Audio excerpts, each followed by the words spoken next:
And here's the snap. Hands it to Audric Estime, and that is and should be a touchdown. Here we go. Bryson Mars has got his back behind him. It is Jaquindon Jackson. Here's the snap. Bryson Barnes looking deep.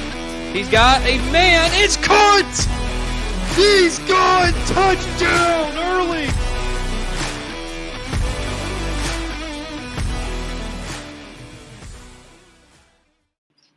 Well, hello everyone, and welcome. Cooper Naylor here. And so I'm going to give you kind of like my thoughts of Saturday's games, and then also talk about the rankings that came out Tuesday night, because let's be honest, this was a crazy ranking. There's a lot of controversy coming with this ranking that just came out, so we're going to dive into this. Also, we are trying to get to 100 subscribers by the end of the year. So if you haven't subscribed already, please do so. We are trying our best to do the best content we can. We do plan on having the Christmas special coming back Tuesday, December 24th. Should be back for, I believe it says, 4th installment of it. So, I mean, hey, this is incredible stuff. We're working on it really hard, so we're going to wait and see what we come up with for you. So we'll see. And then got some college football content to talk about in the meantime. So let's talk about this real quick. Start out, let's talk about Alabama and Auburn. Now, this game, I had to go back and think about it, because if you saw, we did the game Saturday here on the channel. I'll say this about Alabama. I thought they looked better than what they did against Oklahoma, but there's still things that they need to work out on. Namely, I feel like the play calling all year has been consistent about one thing and one thing only, and that is that it's Jalen Milroe running the football, and then we'll see what else we want to call after that. Again, I don't think that's a winning formula if you're Alabama. Alabama's defense, I think, played an incredible football game Saturday afternoon. I got to say this. Auburn, who I felt like came with a lot of confidence, a lot of swagger, coming off of that win against Texas A&M, I feel like Alabama's defense really shut down an Auburn offense that I thought had a lot of momentum coming. And so Alabama's defense, I really think they can play with anyone. I truly believe that. Think about this, too. Yes, the score against Oklahoma was bad, but if we're really going to think about this, Jalen Milroe threw 2 interceptions, put Alabama's defense in a really bad position, and that's when Oklahoma went down and scored. So if we're really going to look at it, the defense, it was pretty even, where you could say, hey, Alabama's defense only gave up like 10 points if you look at it that way. So Alabama overall, defensive-wise, I think they are good enough to win a championship. Offensive-wise, I've got to see more out of them, and just to prove to me that they can actually make it.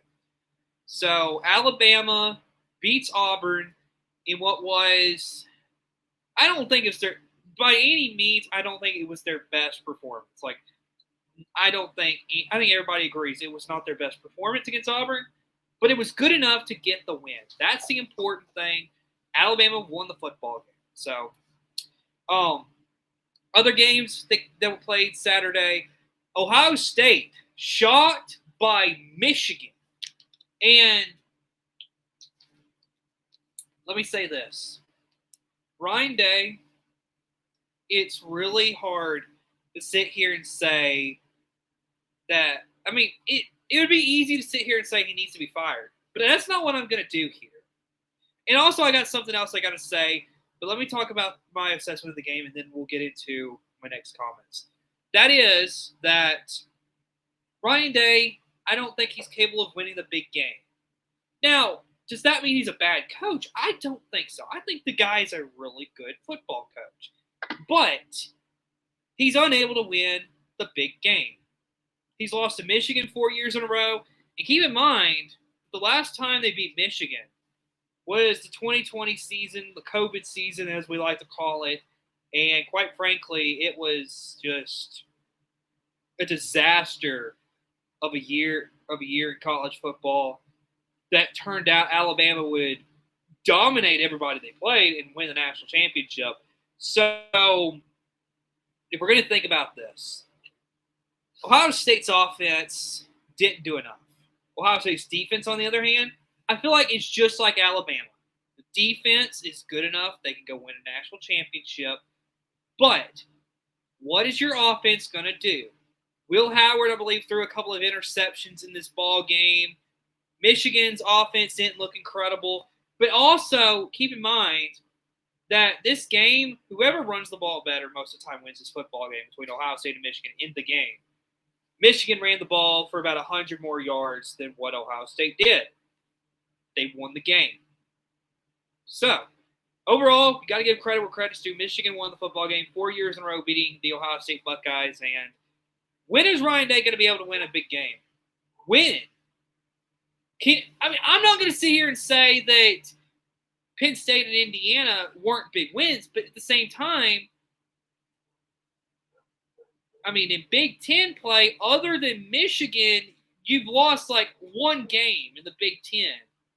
So, are these really big wins, or is it just you dominate the Big Ten except for Michigan?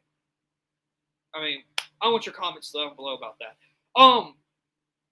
Let's get into a topic that I think needs to be discussed. That is that I feel like there's been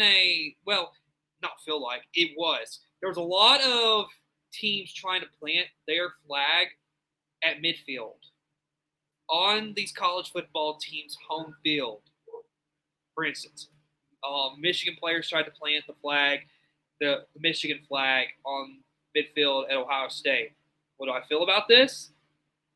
I feel like this goes from, yay, we won the football game, to it's just blatant disrespect. Look, when it comes to sportsmanship, there are certain things you don't do. And one of those things is you don't try to go to midfield of your opponent's stadium and go plant your flag. Like, that is just, it's childish, it's disrespectful. And I would say this. I feel like a team when they try to go plant the flag at midfield, you're asking for a fight. So don't come here and tell me that you're mad because the police pepper sprayed you. How else? These are grown men, okay? These are grown men out on a football field playing a game out, and then after it's over, there's a fight between grown men. If you're a police officer and you got some of these big, huge linemen going at it, I'm sorry. You got to use any means as possible to break it up. And pepper spray was the deal there for Ohio State and Michigan. Now, yes, was it excessive? Possibly it could have been a little excessive, but let's be honest. Like I said before, how else are you going to be able to break up those guys? These are some giants of humans, okay? So don't come here telling me that, it was excessive. I got to be honest. You got to break them up somehow. But ultimately, it is common sense. Why? What is the big deal? Why do you got to go plant your flag at midfield? Why don't get on a plane, go home, and go celebrate the win? Why do you got to plant your flag at midfield? What's the purpose? What are you doing to help yourself in the long run? What is your purpose here? So there's so much more we can sit up here and talk about. But I do want to get into the college football playoff because I wanted to make this a short video. And so college football playoff talk, that is that the rankings came out. The Alabama Crimson Tide at 9-3 has sneaked into the 11th spot after Miami falls to Syracuse. What's my thoughts on this? Well, I feel like this was coming. Now, a lot of people are yelling, why not South Carolina? Why not South Carolina? Well, first off, I really do see the argument right here that the committee has taken. If you look at Alabama's strength of schedule versus Miami, Ole Miss, and South Carolina, Alabama has more wins against top 25 schools currently in the rankings. So you look at that. Strength schedule-wise, Alabama's better, okay? Reason why South Carolina did not jump Alabama, simply because of this. Alabama beat them. Why is Alabama ahead of Ole Miss? Well, strength schedule. Why is Ole Miss ahead of South Carolina? Because of head-to-head. Ole Miss crushed South Carolina in South Carolina. That's why Ole Miss is ahead of them. And then you want to know why Alabama's ahead of Miami? Ultimately, Miami, go look at their schedule. They do not have a win against a team currently in the top 25. So you're going to sit here and tell me that a team that has not won a game against a top 25 school should be ranked ahead of an Alabama team who's won against like 3 different top 25 schools? It's simple. You put Alabama in because, look, they play in a tougher conference. Let's admit it.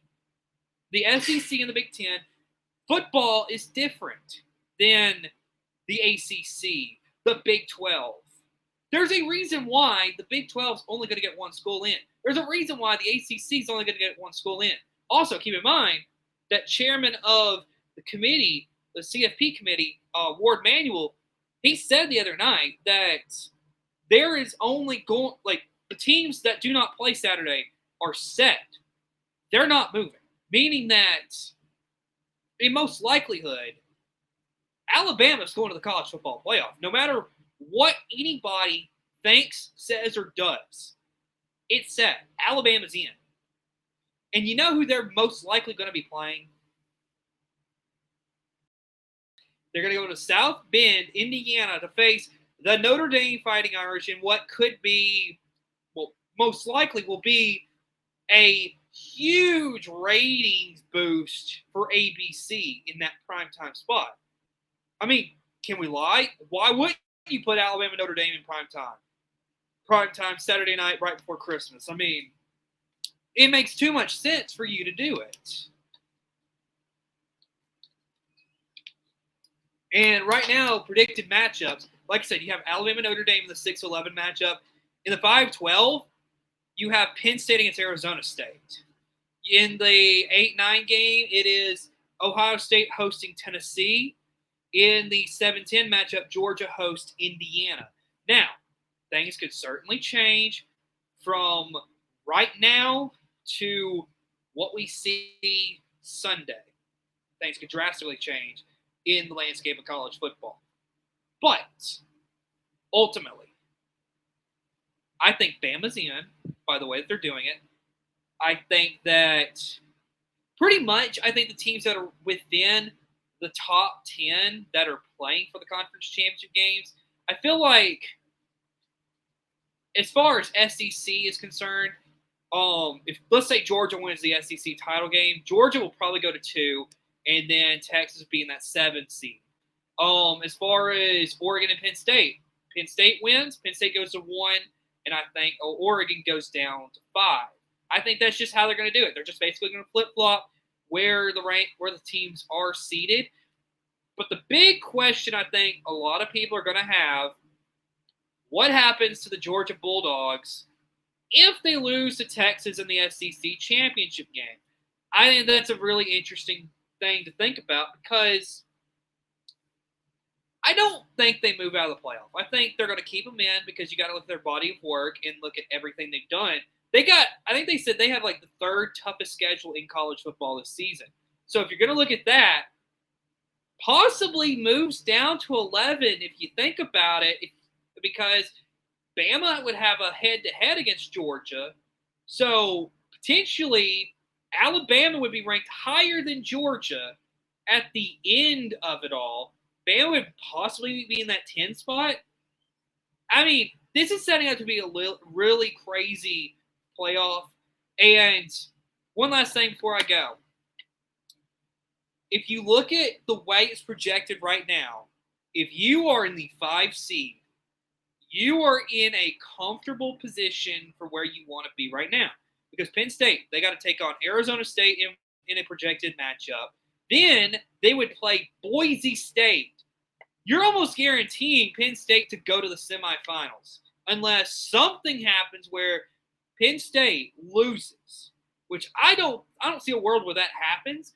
But if that does, wow. I mean, the 5 seed, at least for this year, is where you want to be. Don't get me wrong, though. There are going to be some modifications to the playoff criteria. Don't get me wrong. There's going to be some kind of changes to it because they're not going to keep it like it is. Trust me. They can't. They can't sit there and just enjoy something.